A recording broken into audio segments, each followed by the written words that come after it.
Saudara-saudari terkasih, apakah saudara sudah memulai hari ini dengan penuh sukacita dan punya niat untuk berbuat baik meskipun kecil? Semoga Tuhan memberkati niat baik saudara. Kalau kita berada di sebuah kelas dan kemudian ada orang yang masuk, orang yang tidak kita kenal, buka pintu dan masuk, pasti di dalam diri kita muncul pertanyaan. Siapa orang ini? Mau apa dia? Karena memang setiap orang itu sangat menarik. Karena setiap orang adalah energi yang menarik kita untuk mengetahui lebih jauh. Dan ini sebetulnya berkaitan dengan survival, keselamatan, rasa aman. Dan salah satu supaya kita survive, aman adalah mengetahui orang-orang di sekitar kita dan apa saja yang di sekitar kita itu tidak berbahaya untuk kita. Dan karena itu kita perlu mengetahuinya. Dan karena itu bertanya. Ketika kita sudah tahu, maka sebenarnya kita lebih tenang. Ketika ada orang masuk, kemudian kita bertanya diri, dan tahu, dia ini adalah guru, instruktur yang akan mengajar kita. Maka kita kemudian menjadi lebih tenang. Atau, dia ini sebetulnya office boy. Yang tadi ketika membersihkan sesuatu, menyiapkan ruangan ini, meninggalkan sesuatu yang penting, maka dia kembali. Dan kita lebih tenang. Intinya adalah bahwa kita ini energi. Dan sebagai energi, itu menarik juga energi yang lain dari sekitar kita. Persoalannya adalah, tidak semua energi itu positif. Ada energi yang negatif. Itu berarti kita perlu mempunyai saringan, filter, yang kemudian membantu kita untuk memilah-milah mana energi yang justru meningkatkan energi kita, atau justru pribadi atau apapun juga yang menyedot energi kita. Kita pasti punya pengalaman, ngobrol dengan seseorang, 5 menit, tidak usah lama-lama. Dan sesudah itu kita merasa, waduh, ngobrol dengan dia ini sebentar saja, tapi seperti menjadi berkobar-kobar hati saya. Semangat, antusias. Nah, itu berarti energinya positif.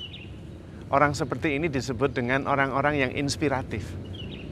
Dia menyebarkan energi positif kepada orang-orang maupun juga binatang maupun juga alam di sekitarnya.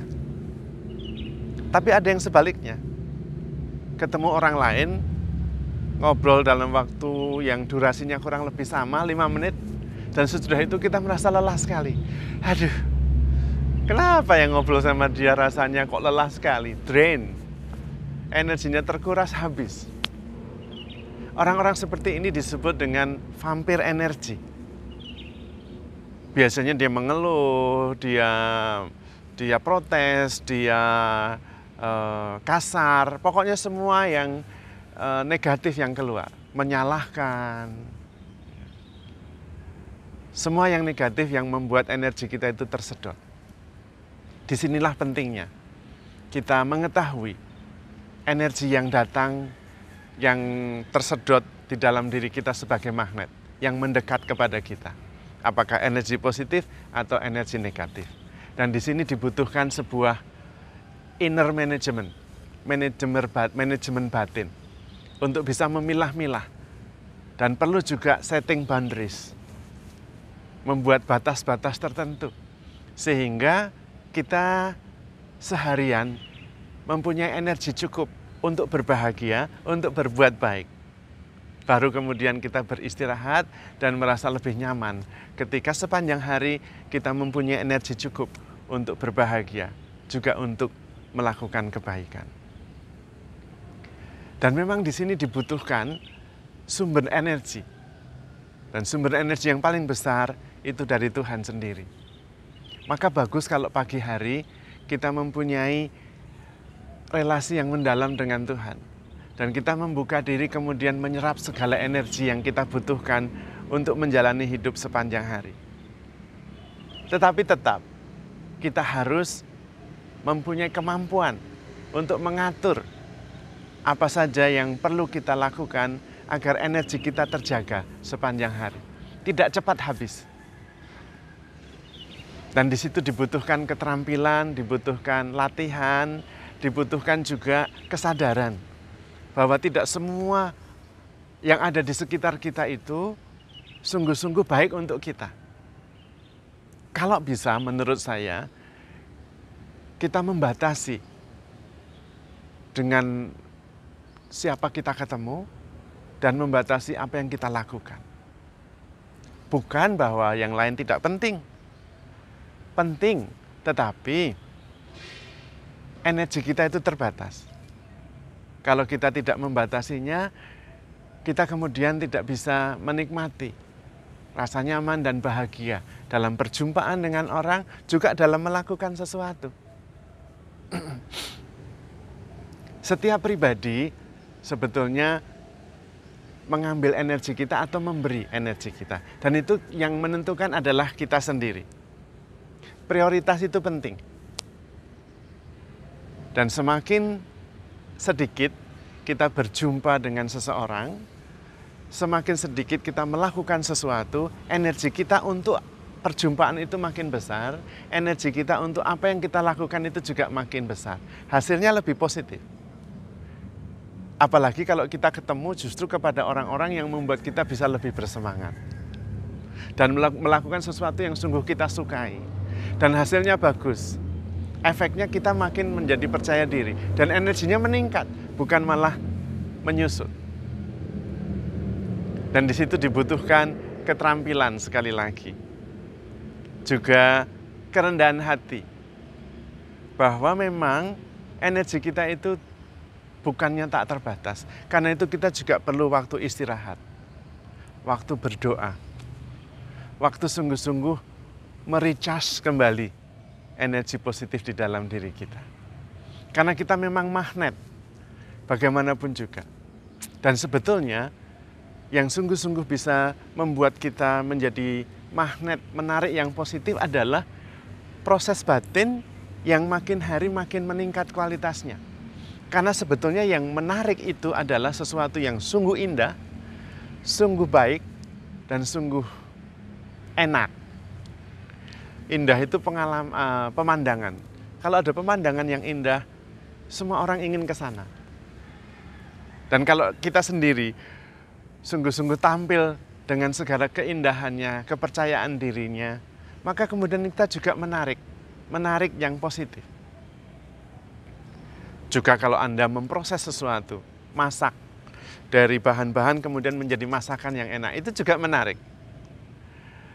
Sehingga kalau kita bisa memperhatikan dan menghasilkan sesuatu yang positif, sesuatu yang meningkat kualitasnya di dalam diri kita, maka kemudian kita juga menjadi magnet yang positif. Tetapi ada juga yang mengeblok daya tarik dalam diri kita, yaitu hal-hal seperti rasa bersalah, kurang percaya diri. Itu membuat kita juga tidak menarik dalam arti sebagai magnet yang justru tidak menarik yang positif, tapi yang negatif. Maka proses pengolahan batin menjadi sangat penting. Tadi saya menyebutkannya berdoa, menimba sumber energi dari Tuhan sendiri. Kalau kita bisa memahami relasi dalam konteks energi, maka sebetulnya kita bisa mengerti bagaimana menjaga energi itu sehingga ketika kita berelasi justru kita memancarkan energi positif dan kemudian kita sendiri menimba kekuatan dan energinya meningkat, bukan justru tersedot. Tetapi di situ kita harus tahu bagaimana membuat batasan-batasan, tahu juga menyaring dan mengetahui internal management, manajemen batin yang bisa membantu kita untuk paling tidak menjaga energi, sehingga sampai istirahat kita sungguh-sungguh merasa puas dengan hidup yang kita jalani sepanjang hari. Karena bertemu dengan orang yang inspiratif, memberi inspirasi, bermanfaat, dan ketika malam membutuhkan istirahat, kita sudah merasa bahwa sepanjang hidup kita sudah membagikan yang positif, menjadi inspirasi bagi di sekitar kita. Maka sebetulnya, kadang-kadang bukan masalah kita baik atau tidak baik, tetapi kadang-kadang kita tidak mampu mengatur energi, sehingga rasanya lelah. Apalagi kalau kita tidak mampu memilah-milah energi. Yang menentukan hidup kita akhirnya orang lain, bukan diri kita sendiri.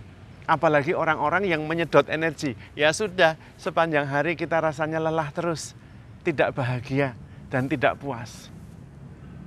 Maka kita harus berani, sungguh-sungguh menguasai diri, mempunyai internal management yang membantu kita untuk bisa tetap bersemangat, berbahagia, dan berpengharapan. Sehingga akhir hidup sepanjang hari, kita sungguh-sungguh mengakhirinya dengan rasa puas, lelah, tetapi merasa penuh, utuh, dan bermakna. Apalagi kalau kita sadar bahwa kita begitu dikasihi oleh Tuhan. Maka handle yourself with care. Atur energi baik-baik, because you are love. Tuhan memberkati.